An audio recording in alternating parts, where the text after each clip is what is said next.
So what they're doing instead is you get 10 to 12 mini interviews, and they're 10 minutes each. And what it is you get 2 minutes to read the question before you enter the room. And when you hear a sound, you go into the room and you get 8 minutes to answer it. And they will grade you on how well you answer the question on a 1 to 10 scale. And they'll normalize all the numbers, you know, with like all these stats tricks to rule out like any outliers and stuff. So it's kind of like speed dating, but for interviewers. And this is just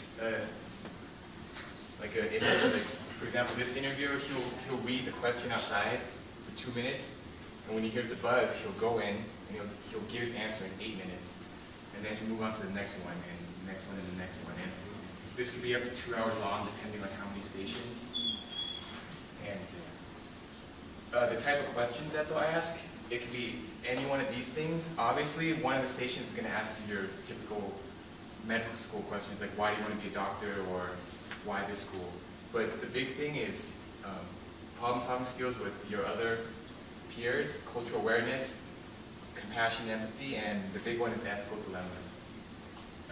The dean from Stanford, when he was giving his presentation, he said that most of the stations at Stanford are basically ethical dilemmas. An example of this is, I highlighted the blue part so you don't have to read it all. But so a woman enters an emergency room. She has an abdominal aortic aneurysm, and the only way to fix it is surgery. And if time is of the essence, so if they don't fix it, she could die. But she's an exotic dancer, and she feels that if she gets a scar on her stomach, it'll negatively affect her work. But they do it, the procedure anyways, without her consent.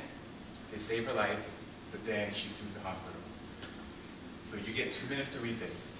And then, an example of the question would be, how would you behave if you were the physician? Is there anything else that could have been done? So, it seems pretty intense. Do you guys want to like discuss it a little bit right now? Did everyone get to read the question?